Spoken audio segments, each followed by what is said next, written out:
Erika Strange est une Canadienne trentenaire plutôt banale.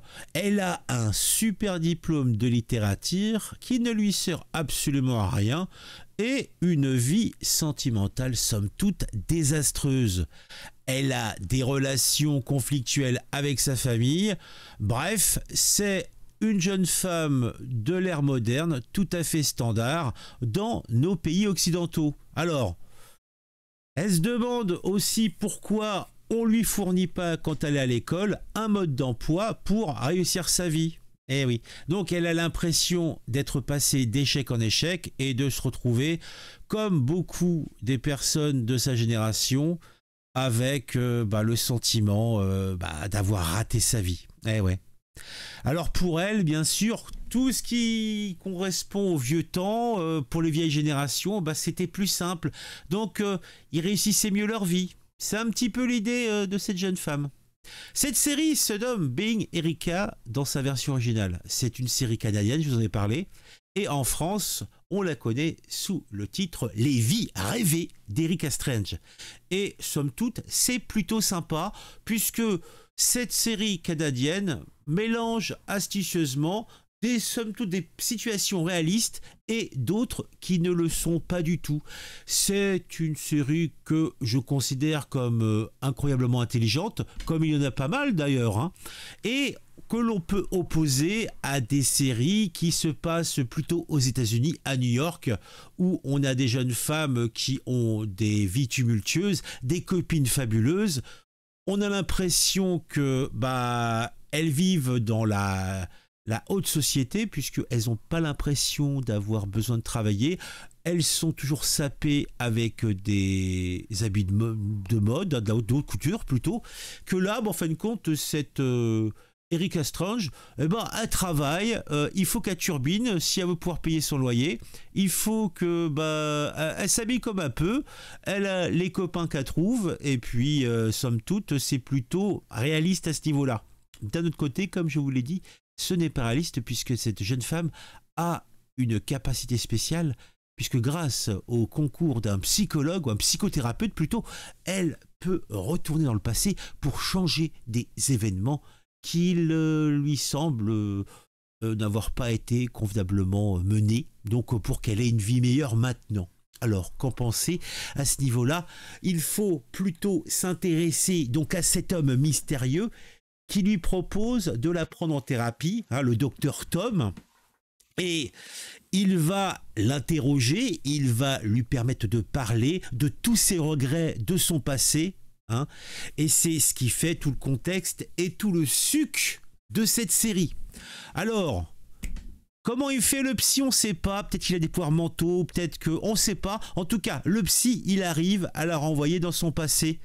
Et l'intérêt, c'est qu'il la renvoie dans son passé avec ses yeux d'adulte. Donc, elle va réagir comme une femme de 30 ans, alors que la situation dans laquelle elle est renvoyée, c'est quand elle avait 12 ou 16 ans. Voilà.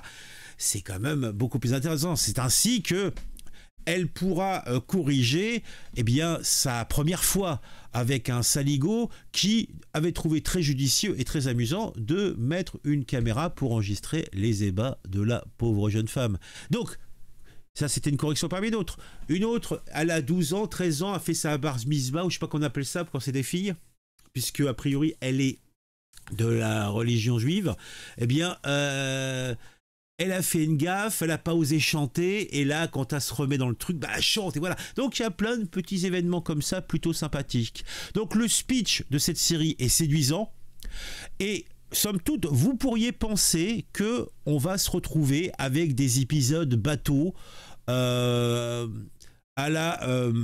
comment dire, quelle série on pourrait prendre? Je sais pas trop. En fin de compte, j'ai pas d'exemple, mais en fait...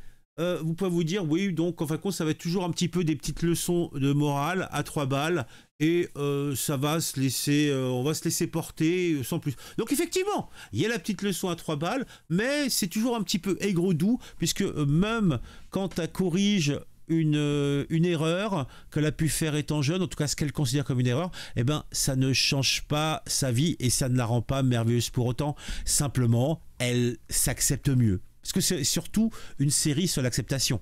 L'acceptation de ce que l'on est, de ce qu'on a pu faire, tout simplement. Alors, il y a un élément qui est important, c'est que le fait que la série soit canadienne change pas mal de choses. Comme je vous l'ai dit, contrairement aux séries nous venant des USA, le but ici n'est pas de faire des saisons avec du remplissage inutile.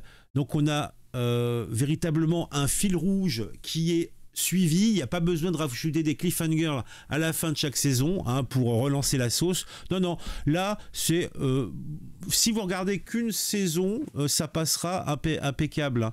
Non, non, là, on est sur des séries de 13 épisodes et on a quand même, au final, une intrigue que nous amène avec ce petit fil rouge et on y arrive tranquillement.